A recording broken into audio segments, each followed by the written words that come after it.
अस्सलाम वालेकुम स्टूडेंट्स, कैसे हैं आप सब। उम्मीद है आप सब ठीक होंगे। आज मैं आपके लिए लेकर आया हूँ एक नया चैप्टर जिसका नाम है केमिकल बॉन्डिंग। ये केमिकल बॉन्डिंग का चैप्टर बहुत ही इम्पॉर्टेंट है, ऑर्गेनिक में भी इनऑर्गेनिक में भी, क्योंकि इसके सिवा आपका काम नहीं चलेगा। और क्लास 11th की केमिस्ट्री के लिए भी ये बहुत ही इम्पॉर्टेंट है। तो आज बेसिक से इसे पढ़ते हैं कि ये बॉन्ड क्या होता है, कैसे बॉन्ड बनते हैं और बेसिक टर्म्स कौन से होते हैं। तो इन सब चीज़ों को शुरू करते हैं। तो मेरा नाम है शुएब पंवर, आप मुझे देख रहे हैं दी प्रोटॉन एकेडमी के प्लेटफॉर्म पर। तो शुरू करते हैं। सबसे पहले हम इंट्रोडक्शन करते हैं। तो लफ्ज़ बॉन्ड जो होता है हमारे पास, इस बॉन्ड का मतलब होता है लिंकेज। क्या मतलब होता है इसका? लिंकेज। बॉन्ड का मतलब होता है लिंकेज। लिंक का मतलब ये है कि दो चीज़ों को आपस में कनेक्ट करना। फ़र्ज़ करें आप इंटरनेट चला रहे हैं, तो आप किसी वेबसाइट तक जाने के लिए क्या करते हैं? लिंक का इस्तेमाल करते हैं। तो वो लिंक क्या करती है? आपके ब्राउज़र और वेबसाइट को आपस में कनेक्ट करती है। ठीक है, तो ये कैसे हुआ? लिंक के थ्रू हुआ। ठीक है, तो इस केमिकल बॉन्डिंग में क्या होता है कि दो एटम्स आपस में कनेक्ट हो जाते हैं। किस तरीके से? फोर्स ऑफ अट्रैक्शन की वजह से। बात समझ में आ रही है? दो चीज़ों को जोड़ने को हम क्या बोलते हैं? बॉन्ड बोलते हैं। तो इसको हम डिफाइन कर लेते हैं यहाँ पर। The force of attraction, the force of attraction that holds two atoms, ions, molecules or compounds together,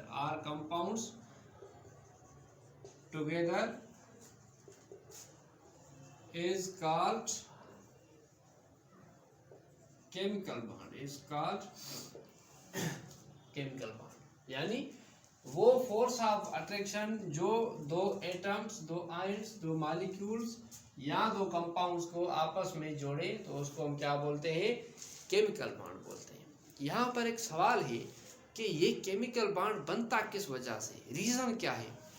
bond बनने का रीज़न क्या है? तो यहाँ पर मैं आपको रीज़न बता देता हूँ कि एटम्स बॉन्ड क्यों बना लेते हैं। Reasons for formation of bond. तो सबसे पहला रीजन ये होता है कि वो एटम्स, या फिर रीजन्स के बाद आप ऐसे भी कह सकते हैं कि why do atoms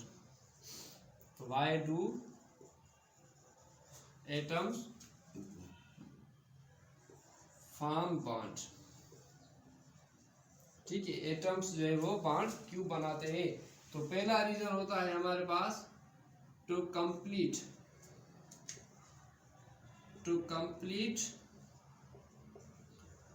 their octet, दूसरा रीजन हमारे पास होता है to gain stability, और तीसरा हमारे पास रीजन होता है to minimize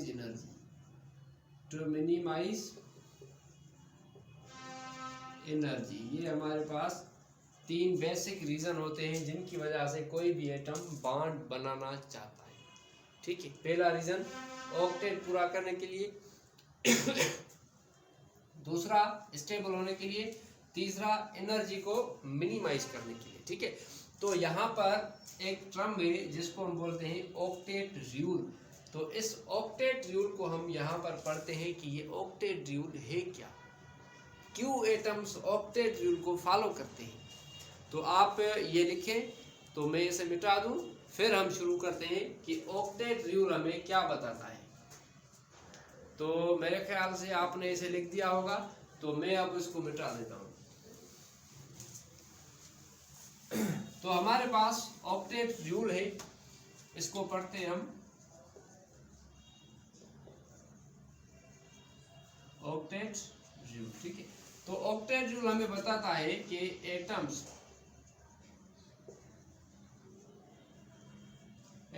should complete there 8 electrons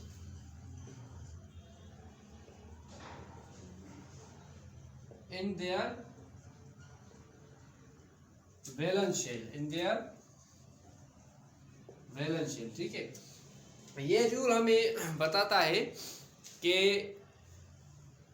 कोई भी एटम हो उसके आखिरी शेल में अगर 8 इलेक्ट्रॉन्स नहीं है तो उसको चाहिए कि वो अपने आखिरी शेल के अंदर 8 इलेक्ट्रॉन्स पूरे करे। जब वो 8 इलेक्ट्रॉन्स पूरे करेगा तो उसकी इलेक्ट्रॉनिक कॉन्फ़िगरेशन नोबल गैसेस जैसी हो जाएगी, इनर्ट गैसेस जैसी हो जाएगी, फिर वो स्टेबल बन जाएगा। ठीक है, फर्ज करें हमारे पास ऑक्सीजन है, ये हमारे पास ऑक्सीजन है। ऑक्सीजन का Z आपको पता है 8 होता है, मतलब इसके पास 8 इलेक्ट्रॉन्स और 8 प्रोटॉन्स होते हैं। तो मैं इसका यहाँ पर स्ट्रक्चर बनाता हूँ, ये इसका न्यूक्लियस है और ये इसका वैलेंस शेल है। सिर्फ मैं वैलेंस शेल बना लेता हूँ, पहले वाला शेल में नहीं बनाता। तो आप देखिए इसके वैलेंस शेल के अंदर 6 इलेक्ट्रॉन्स होते हैं, वैलेंस शेल के अंदर 6 इलेक्ट्रॉन्स होते हैं। तो इसको चाहिए कि 2 इलेक्ट्रॉन्स ये गेन करे, तब इसके आखिरी शेल में कितने इलेक्ट्रॉन्स हो जाएंगे? 8 इलेक्ट्रॉन्स हो जाएंगे।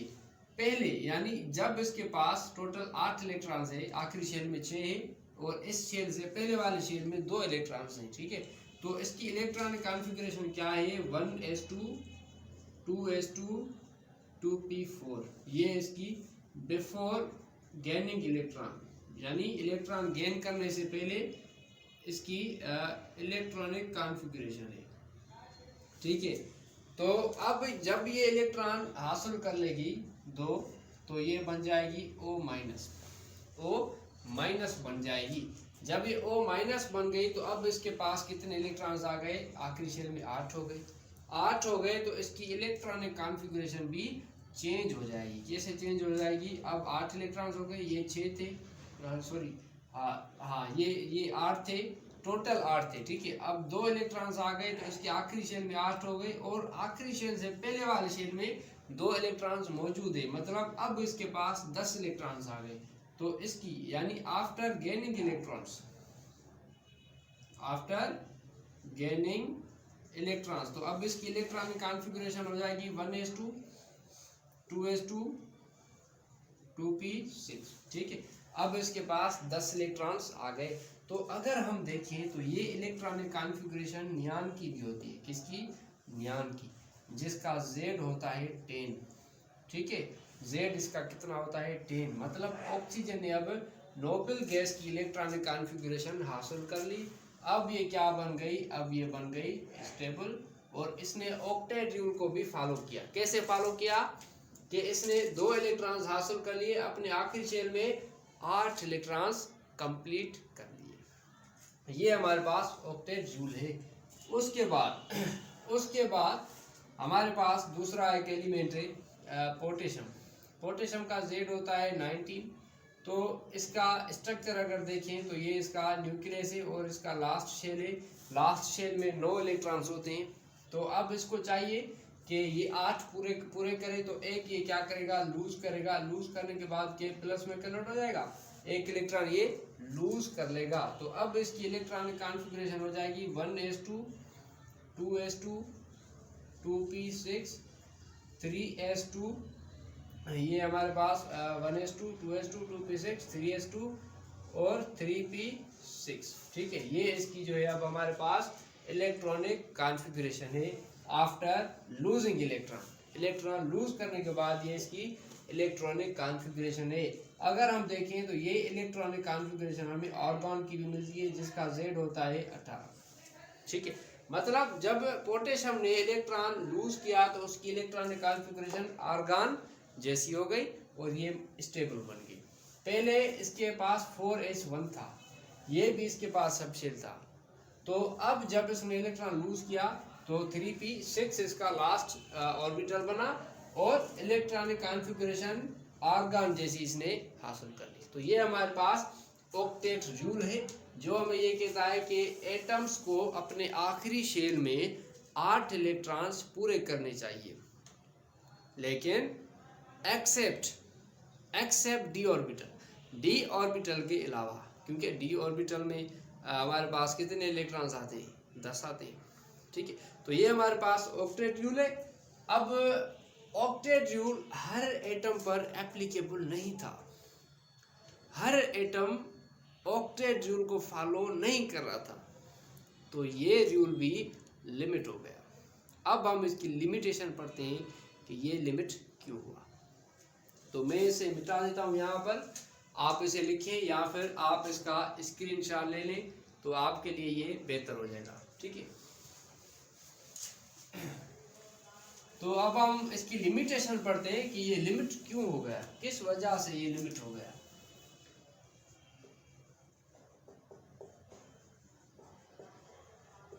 Limitation of octet rule.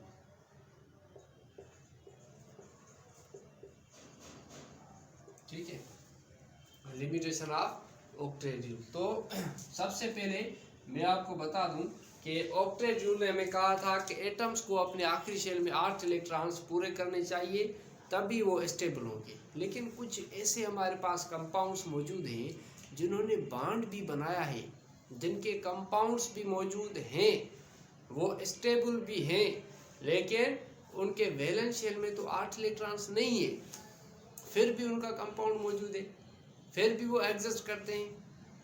8 electrons ना होने के बाद भी वो एग्जिस्ट करते हैं, उनका कंपाउंड भी मौजूद है। तो मतलब वो तो ऑक्टेट रूल को फॉलो नहीं कर रहे। बहुत सारे ऐसे कंपाउंड्स भी हैं जिनके पास वैलेंस शेल में 8 से ज़्यादा इलेक्ट्रॉन्स हैं, उनके भी कंपाउंड्स मौजूद हैं, वो भी एग्जिस्ट करते हैं। 8 से ज़्यादा मौजूद है इलेक्ट्रॉन्स, फिर भी एग्जिस्ट करते हैं, मतलब वो भी इस रूल को फॉलो नहीं कर रहे। मतलब ये रूल हमारे पास क्या हो गया, लिमिट हुआ। तो हमारे पास एक कंपाउंड है जिसे हम बोलते हैं BF3 बोरान ट्राइफ्लोराइड। अगर हम इसकी स्ट्रक्चर देखें तो हमारे पास ये बोरान के पास एक फ्लोरीन, ठीक है, और ये दूसरा, और ये हमारे पास तीसरा फ्लोरीन है। अगर हम देखें तो ये 2 4 6 इलेक्ट्रॉन, मतलब बॉन्ड बनाने के बाद भी इसके पास कितने इलेक्ट्रॉन्स है, 6 इलेक्ट्रॉन है। मतलब ये ऑक्टेट रूल को फॉलो नहीं कर रहा, 6 इलेक्ट्रॉन है फिर भी इसका कंपाउंड मौजूद है, तो ये उसको फॉलो नहीं कर रहा। उसके बाद हमारे पास दूसरा एक कंपाउंड है, जैसे कि हमारे पास है कौन सा कंपाउंड हम उठाएं, फर्ज करें हमारे पास है PCl5। ठीक है, ये हमारे पास PCl5 है। अगर हम इसका भी स्ट्रक्चर देखें तो ये जो फास्फोरस है इसके पास 8 से ज़्यादा इलेक्ट्रॉन्स मौजूद है, 8 से ज़्यादा, 5 इलेक्ट्रॉन्स है ना, सॉरी 5 यहाँ पर क्लोरीन है ना, तो एक इलेक्ट्रॉन क्लोरीन शेयर करेगी एक फास्फोरस, तो 2 इलेक्ट्रॉन, 5 यहाँ पर जो क्लोरीन है वो 5 इलेक्ट्रॉन शेयर करेगी। ठीक है, तो और 5 इलेक्ट्रॉन फास्फोरस शेयर करेगी, तो कितने हो जाएंगे, 10। मतलब 10 से ज़्यादा इलेक्ट्रॉन्स मौजूद है। ठीक है, 10 इलेक्ट्रॉन मौजूद है, 8 से ज़्यादा इलेक्ट्रॉन मौजूद है यहाँ पर, ये भी तो ऑक्टेट रूल को फॉलो नहीं कर रहा। उसके बाद हमारे पास दूसरा कंपाउंड है बेरिलियम क्लोराइड। तो यहाँ पर आप देखिए ये बेरिलियम है, ये क्लोरीन, ये दूसरी क्लोरीन। ठीक है, तो यहाँ पर देखिए आप, ये एक, ये दो, एक दो, मतलब बॉन्ड बनाने के बाद भी बेरिलियम के पास 4 इलेक्ट्रॉन मौजूद है, फिर भी इसका कंपाउंड मौजूद है, फिर भी ये एग्जिस्ट करती है। तो इस वजह से ये ऑक्टेट रूल लिमिट हो गया। क्यों? क्योंकि बहुत सारे ऐसे एलिमेंट्स है जो कंपाउंड जिनका मौजूद है, लेकिन उनके वैलेंस शेल में 8 इलेक्ट्रॉन्स मौजूद नहीं है, फिर भी वो मौजूद हैं, स्टेबल हैं, वो एग्जिस्ट करते हैं। ये हमारे पास रीज़न है for limitation of octet rule. ठीक है, तो मैं इसे मिटा देता हूँ। अब हम आगे चलते हैं। बहुत बेसिक चीज़ें हैं, आपको ध्यान देने की ज़रूरत है, बहुत ही अच्छे से आपको समझने की ज़रूरत है। तो हमारे पास एक टर्म है इलेक्ट्रोनेगेटिविटी, जिसे हम पढ़ते हैं अब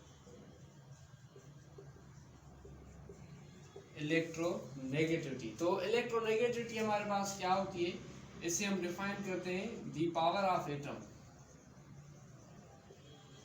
the power of atom which attracts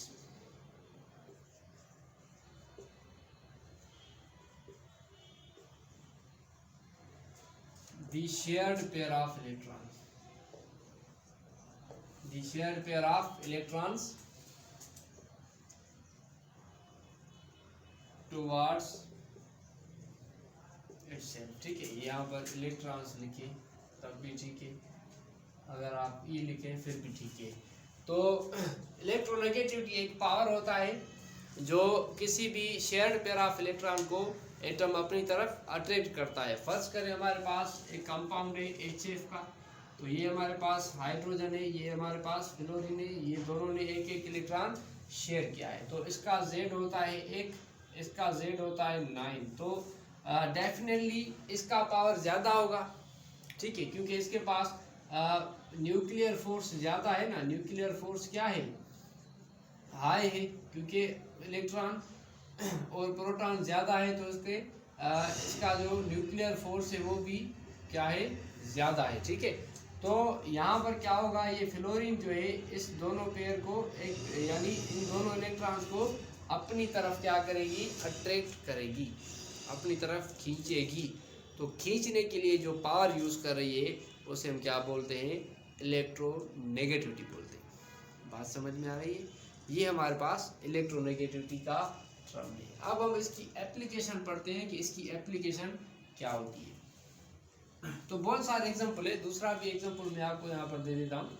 जैसे कि देखिए आप, ये हमारे पास हाइड्रोजन है, इसने क्लोरीन से बॉन्ड बनाया है, क्लोरीन का Z 17 होता है, हाइड्रोजन का Z मैंने आपको बताया 1 होता है। तो लाजम है कि इसकी पावर ज़्यादा है, इलेक्ट्रोनेगेटिविटी ज़्यादा है, तो ये इसको अपनी तरफ शेयर्ड पेयर ऑफ इलेक्ट्रॉन को अपनी तरफ खींच लेगी, तो इसको हम इलेक्ट्रोनेगेटिविटी बोलते हैं। तो इसकी एप्लीकेशन हम देखते हैं कि इसकी एप्लीकेशन क्या होती है हमारे पास। Application of electronegativity. तो अगर हमारे पास इलेक्ट्रोनेगेटिविटी का डिफरेंस 0 है तो वो बॉन्ड 100% कोवलेंट होगा। मैं फिर से बोल रहा हूँ, अगर दो एटम्स के दरमियान इलेक्ट्रोनेगेटिविटी का डिफरेंस 00 है तो वो बॉन्ड क्या होगा, 100% कोवलेंट होगा। फर्ज करें, मैं पहले स्टेटमेंट लिख देता हूँ फिर मैं आपको समझाता हूँ। इफ द इलेक्ट्रोनेगेटिविटी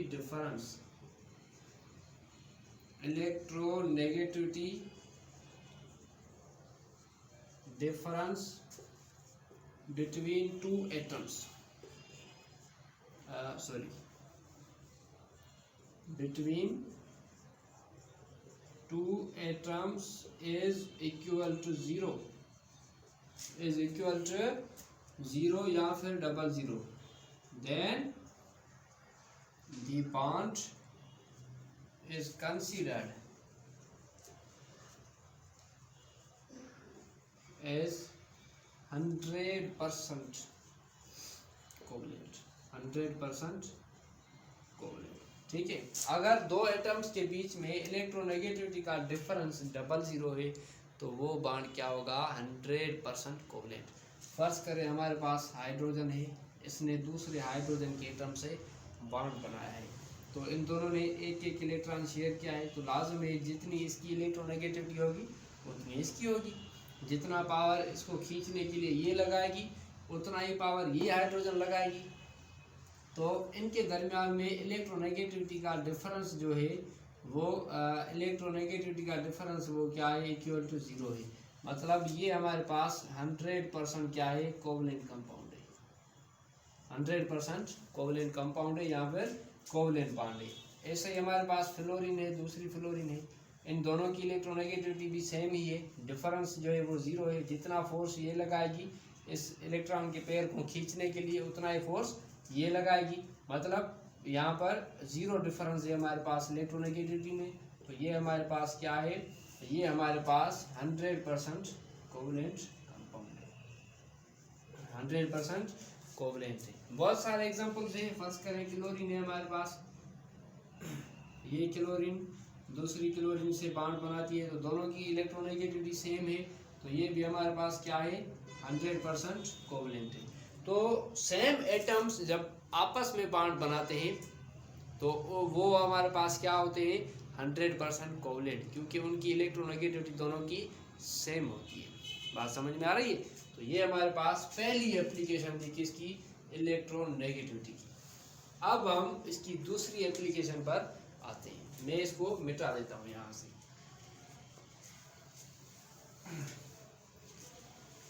आसान चीज़ें हैं, आसान तरीके से आप इसे समझें, इतना हार्ड मत लें, ये बहुत ही आसान चीज़ें हैं। तो इसकी दूसरी एप्लीकेशन है हमारे पास if the difference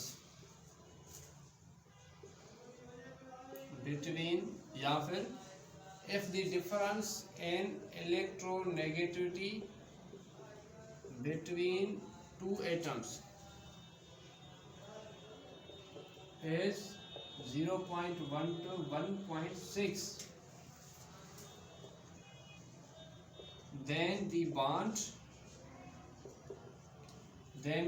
is considered partially ionic or polar covalent bond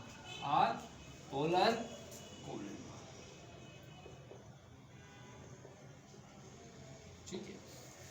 ये हमारे पास इसकी दूसरी एप्लीकेशन है कि अगर दो एटम्स के दरमियान इलेक्ट्रोनेगेटिविटी का डिफरेंस 0.1 से 1.6 तक का है, तो वो कंपाउंड क्या होगा, पोलर होगा या फिर पार्शली आयोनिक होगा। फर्ज करें हमारे पास है HCl, क्या है हमारे पास HCl, ठीक है। हाइड्रोजन का Z हमारे पास होता है 1 और क्लोरीन का Z होता है हमारे पास 17। लाजम है कि ये जो हमारे पास क्लोरीन है इसकी इलेक्ट्रोनेगेटिविटी हाइड्रोजन से ज़्यादा है, क्योंकि न्यूक्लियर चार्ज ज़्यादा है। तो यहाँ पर ये जो हमारे पास क्लोरीन है ये दोनों पेयर को अपनी तरफ खींच लेगी, तो इस पर जो है क्या चार्ज आ जाएगा, पार्शियल नेगेटिव आ जाएगा, और इस पर पार्शियल पॉजिटिव चार्ज आ जाएगा। तो ये हमारे पास क्या है, ये हमारे पास पार्शियल आयोनिक है या फिर पोलर कोवलेंट है। ऐसे ही हमारे पास फर्ज करें दूसरा एक कंपाउंड है HF, तो ये फ्लोरीन है, ये हमारे पास हाइड्रोजन है, इसका Z आपको पता है 9 होता है, इसका Z हमारे पास 1 होता है। तो ये हमारे पास क्या हो जाएगी, ये हमारे पास जो है इसकी इलेक्ट्रोनेगेटिविटी ज़्यादा है, इसकी कम है, तो ये अपनी तरफ इस शेयर पेयर ऑफ इलेक्ट्रॉन को खींचेगी। तो यहाँ पर ये बॉन्ड भी हमारे पास क्या हो जाएगा, पार्शियली आयोनिक या फिर क्या हो जाएगा, पोलर कोवलेंट बॉन्ड। तो ये हमारे पास इसकी दूसरी एप्लीकेशन है इलेक्ट्रोनेगेटिविटी की। अब हम इसकी तीसरी एप्लीकेशन पढ़ते हैं। तीसरी एप्लीकेशन पढ़ते हैं इसकी। तो इसमें हमें बोलता है कि इफ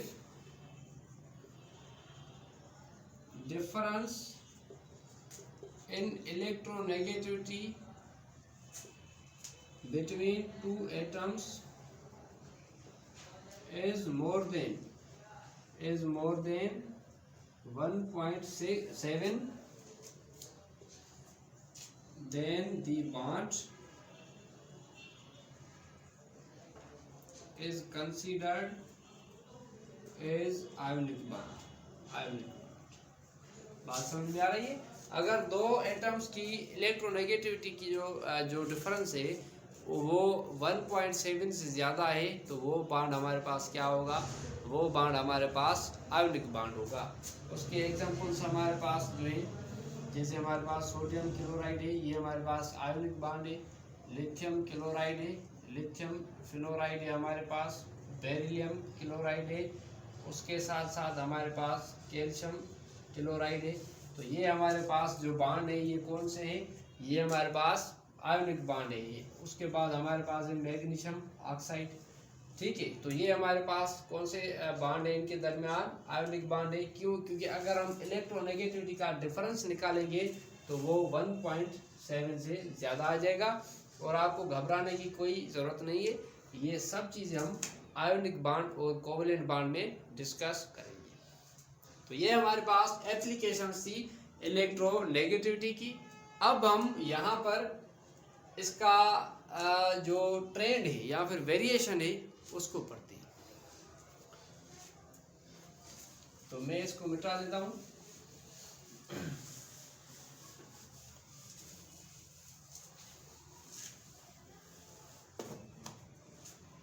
तो पहले वेरिएशन पढ़ने से पहले हम कुछ फैक्टर्स पढ़ते हैं जो इसको अफेक्ट करते हैं। Factors affecting electronegativity.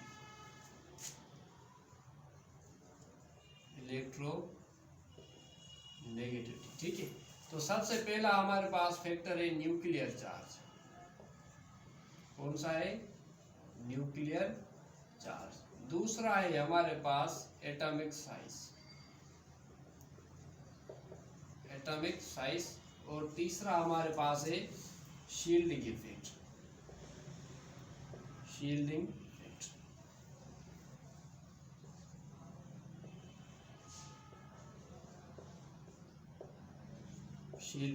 ठीक है, ये हमारे पास 3 फैक्टर्स है जिनका हम इफेक्ट पढ़ते हैं इलेक्ट्रोनेगेटिविटी पर क्या होता है। तो ये न्यूक्लियर चार्ज है। न्यूक्लियर चार्ज आप समझते हैं इलेक्ट्रॉन और प्रोटॉन के बीच में जो फोर्स ऑफ अट्रैक्शन होता है उसको हम क्या बोलते हैं? न्यूक्लियर चार्ज बोलते हैं। तो सिंपली न्यूक्लियर चार्ज इलेक्ट्रोनेगेटिविटी के डायरेक्टली प्रोपोर्शनल। ठीक है, तो electronegativity is directly proportional to the nuclear charge. Electronegativity is directly proportional to the nuclear charge. अगर न्यूक्लियर चार्ज ज़्यादा होगी तो इलेक्ट्रोनेगेटिविटी का वैल्यू भी क्या होगा? ज़्यादा होगा। अब आते हैं हम साइज पर। ठीक है, तो इलेक्ट्रोनेगेटिविटी जो है वो साइज से इन्वर्सली प्रोपोर्शनल है। क्या है? इन्वर्सली प्रोपोर्शनल है। जिस एटम की साइज सबसे बड़ी होगी उसकी इलेक्ट्रोनेगेटिविटी कम होगी। ठीक है, इन्वर्स रिलेशन है। अगर साइज बड़ी होगी तो इलेक्ट्रोनेगेटिविटी क्या हो जाएगी? कम हो जाएगी। इलेक्ट्रोनेगेटिविटी कम हो जाएगी। ठीक है, उसके बाद है शील्डिंग इफेक्ट। तो शील्डिंग इफेक्ट से भी इलेक्ट्रोनेगेटिविटी जो है क्या है? इन्वर्सली प्रोपोर्शनल है। शील्डिंग इफेक्ट को हम आगे डिस्कस करेंगे कि ये क्या होता है। सॉरी, यहाँ पर शील्डिंग इफेक्ट लिख देना।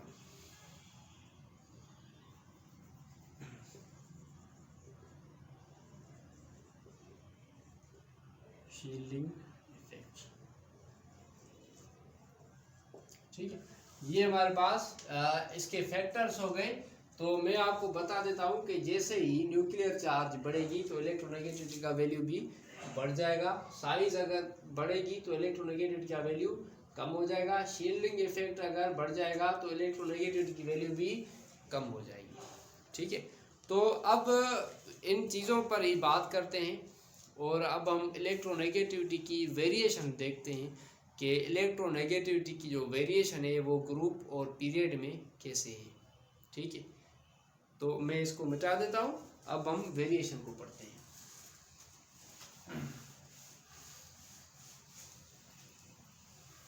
अब हम वेरिएशन ऑफ इलेक्ट्रोनेगेटिविटी पढ़ते हैं कि इलेक्ट्रोनेगेटिविटी ग्रुप और पीरियड में कैसे वेरी करती है।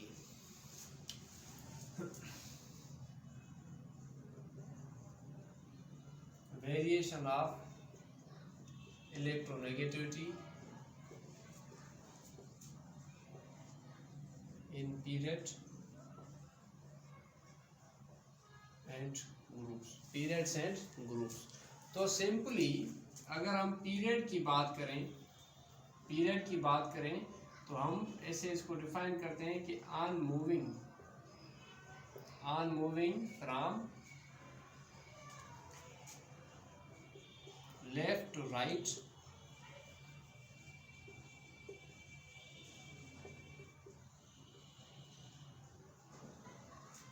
the value of electronegativity increases। ठीक है, due to increasing of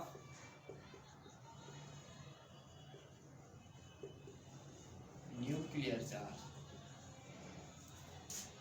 due to increasing of nuclear charge. ठीक है, अगर हम पीरियड में लेफ्ट से राइट जाएंगे तो इलेक्ट्रोनेगेटिविटी बढ़ेगी।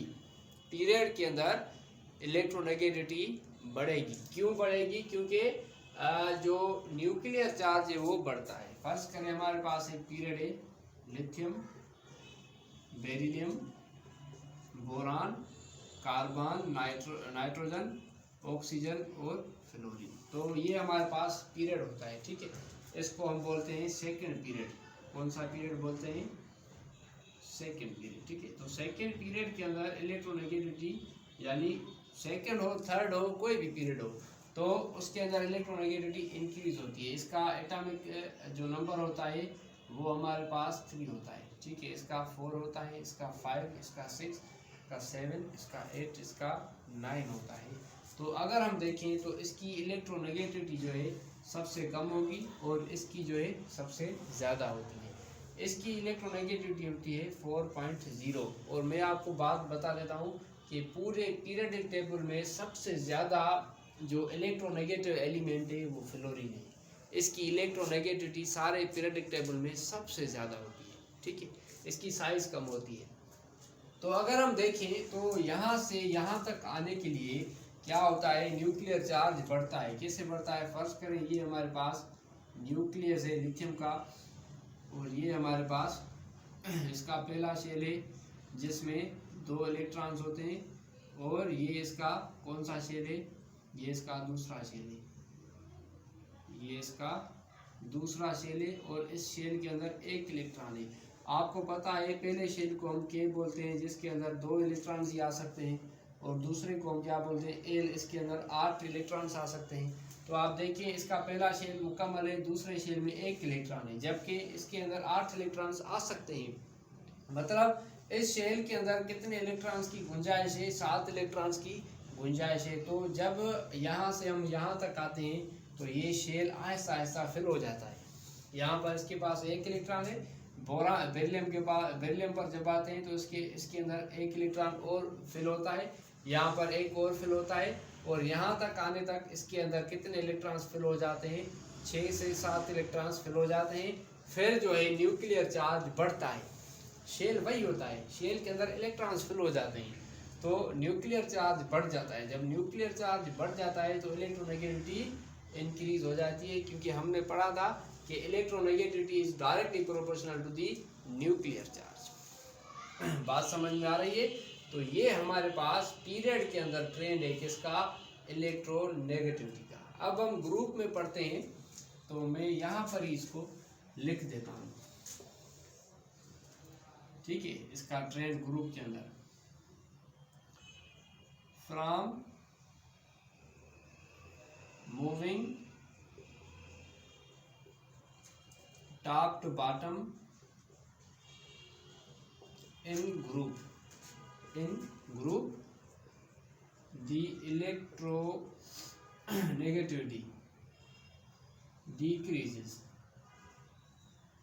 electronegativity decreases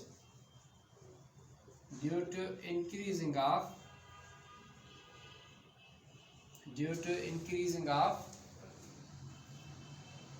atomic size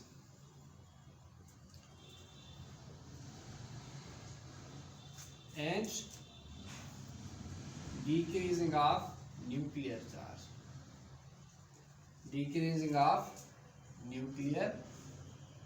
charge, जब हम ऊपर से नीचे आएंगे किसी भी ग्रुप में तो इलेक्ट्रोनेगेटिविटी डिक्रीज होगी। जब हम ऊपर से नीचे आएंगे किसी भी ग्रुप में तो इलेक्ट्रोनेगेटिविटी क्या हो जाएगी? डिक्रीज हो जाएगी। क्यों डिक्रीज हो जाएगी? क्योंकि साइज बढ़ती है। जब साइज बढ़ेगी मतलब शेल्स नए नए ऐड होंगे उस दूसरे एलिमेंट में, एक में, दूसरे में, तीसरे में, जितने भी एलिमेंट्स आते जाएंगे ग्रुप में तो उनमें शेल्स नए नए ऐड होते जाएंगे, और जब शेल्स ऐड होते जाएंगे तो उसकी साइज बढ़ जाएगी। जब साइज बढ़ जाएगी तो फोर्स ऑफ अट्रैक्शन कम हो जाएगा। जब फोर्स ऑफ अट्रैक्शन कम हो जाएगा तो इलेक्ट्रोनेगेटिविटी भी कम हो जाएगी, ठीक। तो मैं आपको एक ग्रुप यहाँ पर दिखा देता हूँ, और शायद आपको ये नज़र नहीं आ रहा, नज़र आ रहा है आप सबको? तो मैं नीचे से लिख दूँ इसे, ठीक है, मैं इसके साइड में लिख देता हूँ या यहाँ पर मैं लिख देता हूँ। ठीक, तो फर्ज करें हमारे पास एक ग्रुप है जिसमें हमारे पास लिथियम है, लिथियम के बाद हमारे पास है सोडियम, फिर है हमारे पास पोटेशियम, फिर है रुबिडियम, फिर है हमारे पास सीजियम। दिखाई दे रहा है आपको? जी हाँ, बिल्कुल दिखाई दे रहा है। ये हमारे पास ग्रुप है। तो यहाँ पर आप देखिए ऊपर से नीचे आने तक क्या होता है कि शेल्स बढ़ते हैं। जब शेल्स बढ़ेंगे तो साइज बढ़ेगी, न्यूक्लियर चार्ज कम होती जाएगी और इलेक्ट्रोनेगेटिविटी भी कम होती जाएगी। तो लिथियम की इलेक्ट्रोनेगेटिविटी होती है 1.00 और इसकी होती है 0.9, इसकी भी होती है 0.9 और इन दोनों की होती है 0.7 और 0.7। ठीक है, तो इसमें मुझे थोड़ा डाउट है, लेकिन मेरे ख्याल से इसकी भी 0.9 ही होती है। खैर, तो ये हमारे पास इलेक्ट्रोनेगेटिविटी जो है वो डिक्रीज होती है ग्रुप के अंदर। ठीक है, ग्रुप के अंदर क्या होती है? डिक्रीज हो जाती है। तो ये हमारे पास वेरिएशन या फिर ट्रेंड है किसका? ये ट्रेंड है हमारे पास इलेक्ट्रोनेगेटिविटी का। शायद इसकी 0.8 होती है, तो 8 या 9 में से एक होती है। ठीक है, तो मतलब मकसद बात का, तो ऊपर से नीचे तक आने से क्या होता है? इलेक्ट्रोनेगेटिविटी डिक्रीज हो जाती है। ठीक है, तो ये हमारे पास इलेक्ट्रोनेगेटिविटी थी। अब हम पढ़ते हैं आयोनाइजेशन एनर्जी। तो मैं इसे मिटा देता हूँ यहाँ से।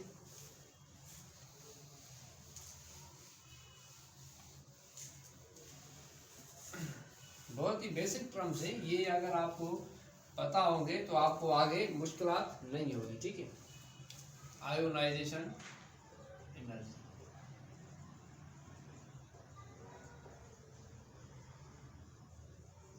आयोनाइजेशन एनर्जी को हम डिफाइन करते हैं the minimum amount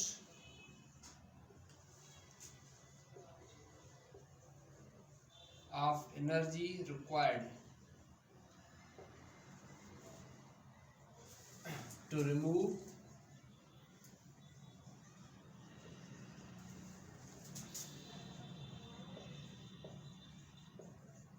an electron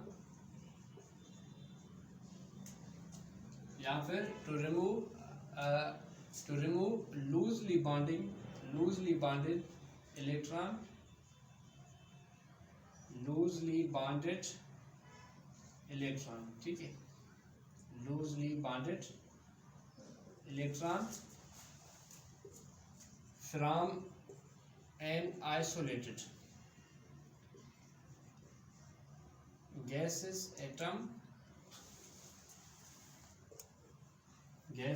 atom to form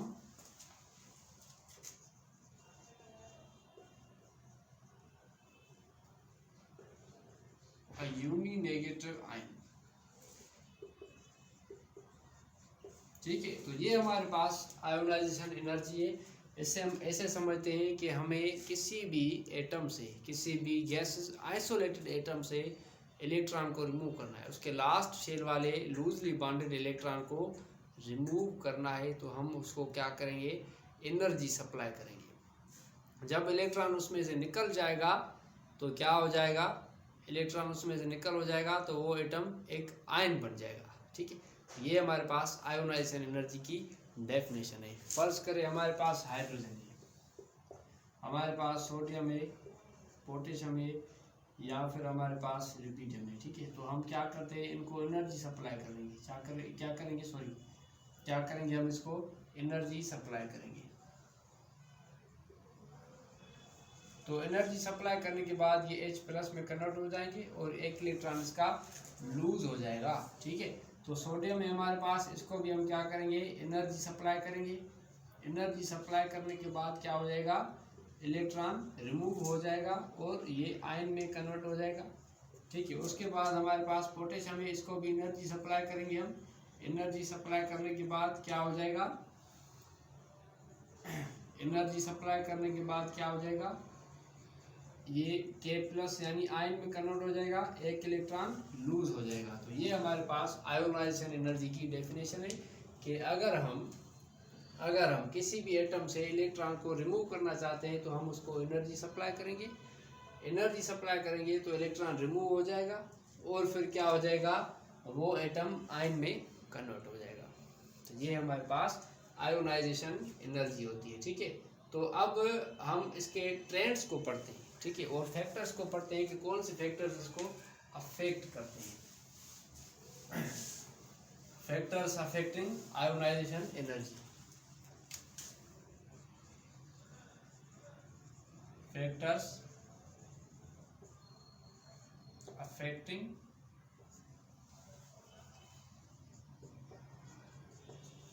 ionisation energy.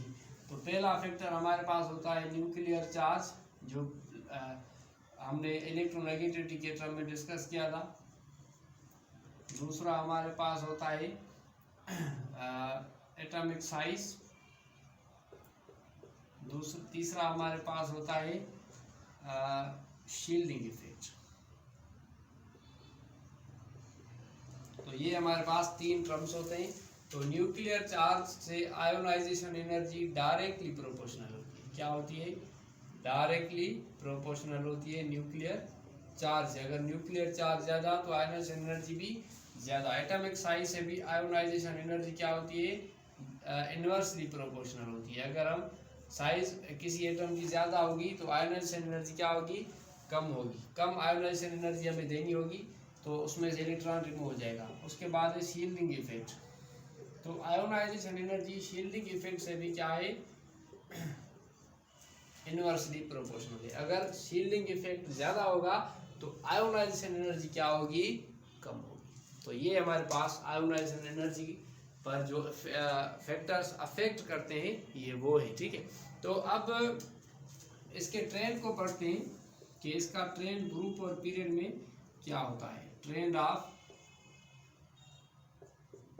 Ionisation energy in period and group. तो हमारे पास इसका सेम ट्रेंड है जो उसका था इलेक्ट्रोनेगेटिविटी का था। तो on moving from left to right, from left right I increases, मतलब आयोनाइजेशन एनर्जी इंक्रीज होती है। रीज़न क्या है? रीज़न ये है कि न्यूक्लियर चार्ज बढ़ता है due to increasing of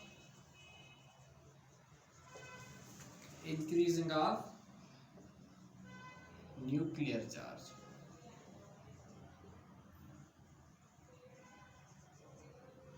and decreasing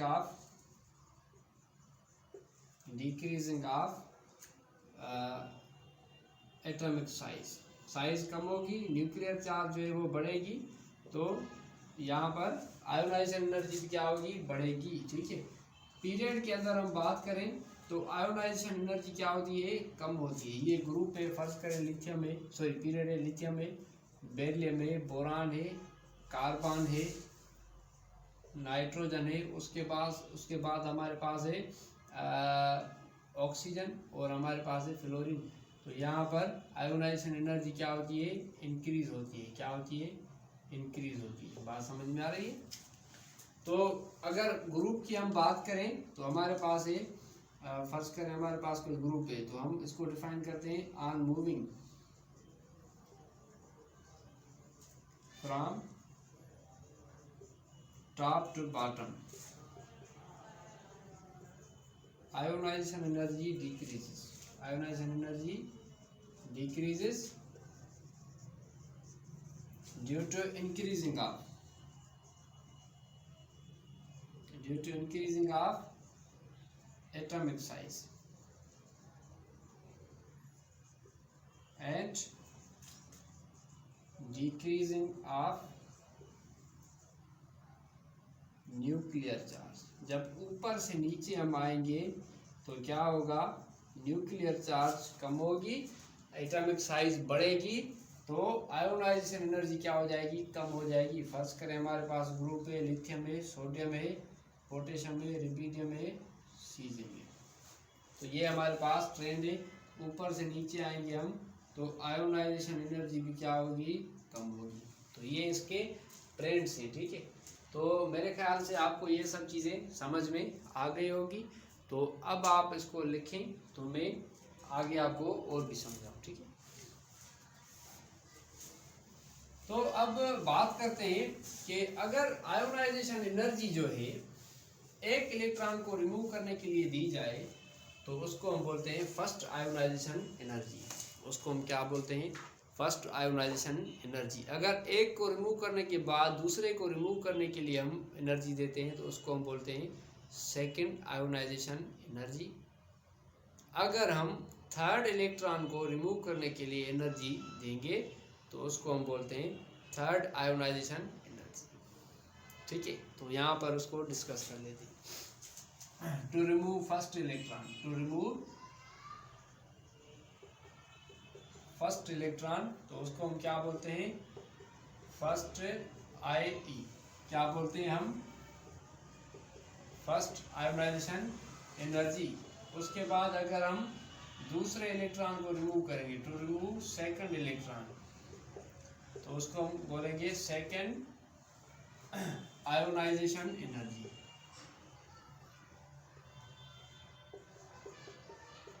अगर हम तीसरे इलेक्ट्रॉन को रिमूव करेंगे तो जो एनर्जी हम देंगे तो वो क्या हो जाएगी, टू रिमूव थर्ड इलेक्ट्रॉन तो उसको हम बोलेंगे थर्ड आयोनाइजेशन एनर्जी, ठीक है। तो ये हमारे पास अगर हम एक इलेक्ट्रॉन को रिमूव करने के लिए एनर्जी देंगे तो उसको हम बोलेंगे फर्स्ट आयोनाइजेशन एनर्जी। सेकंड को रिमूव करने के लिए आयोनाइजेशन एनर्जी देंगे तो सेकंड आयोनाइजेशन एनर्जी। अगर हम थर्ड इलेक्ट्रॉन को रिमूव करने के लिए जो एनर्जी देंगे उसको हम बोलेंगे थर्ड आयोनाइजेशन एनर्जी। बात समझ में आ रही है। तो यहाँ पर ये जो थर्ड आयोनाइजेशन एनर्जी है, third ionization is the greater than second ionisation energy and second ionization energy is greater than first ionization energy। तो ये हमारे पास आर्डर है। अगर एक इलेक्ट्रॉन को रिमूव करने के लिए हम एनर्जी देंगे तो वो कम होगी, दूसरे को देंगे तो ज़्यादा देनी पड़ेगी क्योंकि फोर्स बढ़ जाता है। अगर दूसरे को रिमूव करने के बाद तीसरे को हम एनर्जी देंगे तो वो सबसे ज़्यादा देंगे, ठीक है। तो इसका मतलब कि तीसरी जो आयोनाइजेशन एनर्जी है वो सेकंड और फर्स्ट से ज़्यादा होती है।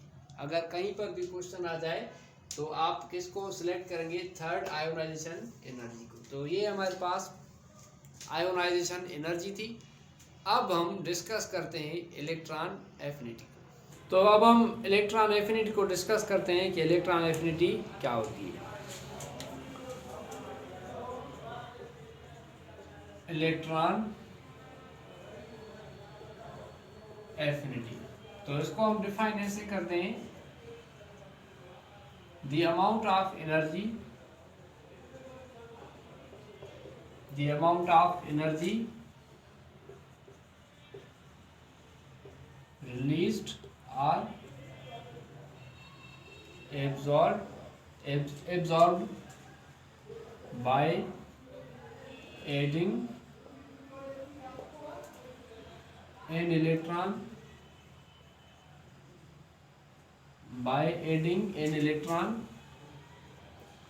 to a gaseous neutral atom to form anion,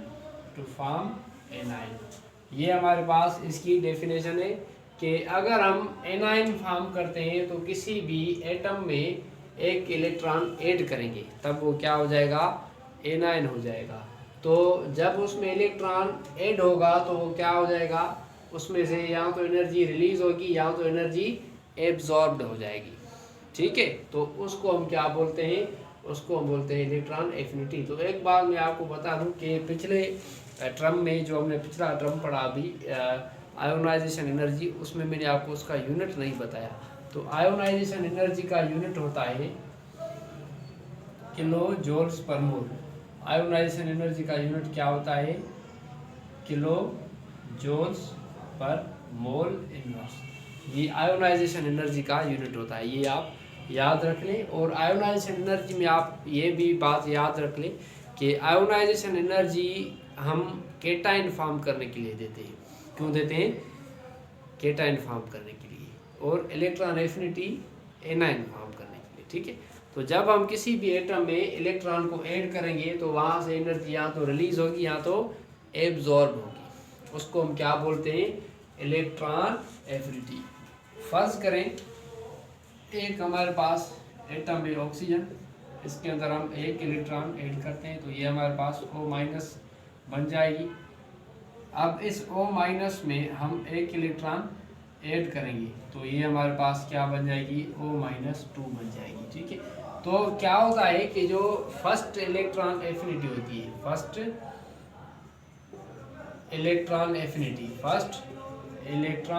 affinity होती है वो हमारे पास होती है नेगेटिव। वो क्या होती है? नेगेटिव। और सेकंड इलेक्ट्रॉन एफिनिटी हमारे पास जो होती है वो हमारे पास क्या होती है? वो हमारे पास होती है पॉजिटिव। ये बात आप याद रख लें कि पहले वाले जो इलेक्ट्रॉन एफिनिटी है वो क्या होती है? हमारे पास नेगेटिव होती है, और दूसरी क्या होती है? पॉजिटिव होती है। तो कुछ फैक्टर्स को पढ़ लेते हैं जो इसको अफेक्ट करते हैं।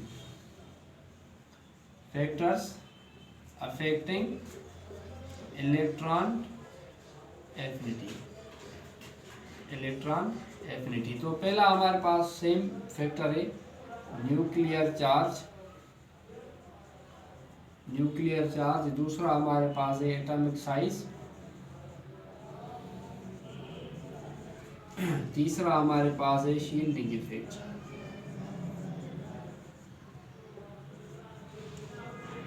ये 3 टर्म है। तो न्यूक्लियर चार्ज इलेक्ट्रॉन एफिनिटी से डायरेक्टली प्रोपोर्शनल है। क्या है हमारे पास? डायरेक्टली प्रोपोर्शनल है इलेक्ट्रॉन एफिनिटी से। जितनी न्यूक्लियर चार्ज ज़्यादा होगी उतनी इलेक्ट्रॉन एफिनिटी क्या हो जाएगी? ज़्यादा हो जाएगी। एटॉमिक साइज से इलेक्ट्रॉन एफिनिटी जो है वो क्या है? इलेक्ट्रॉन एफिनिटी से इन्वर्सली प्रोपोर्शनल है साइज से। ठीक है, और शील्डिंग इफेक्ट से इलेक्ट्रॉन एफिनिटी क्या होती है? ये भी इन्वर्स प्रोपोर्शनल होती है। ठीक है, तो ये हमारे पास कुछ फैक्टर्स है जो अफेक्ट करते हैं किसको? इलेक्ट्रॉन एफिनिटी को। तो अब ट्रेंड्स की बात करते हैं या फिर वेरिएशंस की। तो जब हम पीरियड में जाते हैं तो हमने इलेक्ट्रोनेगेटिविटी और आयोनाइजेशन एनर्जी देखा, तो उसमें पीरियड में जाते वक्त वो बढ़ती थी, ग्रुप में ऊपर से नीचे तक आते वक्त वो क्या होती थी? डिक्रीज होती थी। लेकिन ये जो हमारे पास इलेक्ट्रॉन एफिनिटी है ये पीरियड में इसका एबनॉर्मल बिहेवियर है। कौन सा बिहेवियर होता है? एबनॉर्मल बिहेवियर होता है। ठीक है, और जब हम ऊपर से नीचे आते हैं तो फिर ये क्या होती है? डिक्रीज होती है। यानी ट्रेंड सेम ही है लेकिन थोड़ा सा फर्क है। वो फर्क ये है कि पीरियड में इसका बिहेवियर एबनॉर्मल होता है, गैर मयारी इसका बिहेवियर होता है, उन जैसा बिहेवियर नहीं होता। तो ये हमारे पास इलेक्ट्रॉन एफिनिटी है। और अगर कोई चीज़ इसमें से रह गई है तो इंशाल्लाह नेक्स्ट लेक्चर में हम आपको क्लियर करवा देंगे। और आज तक इतना ही। नेक्स्ट लेक्चर में इंशाल्लाह हम टाइप्स ऑफ केमिकल बॉन्ड को डिस्कस करेंगे। Thank you very much.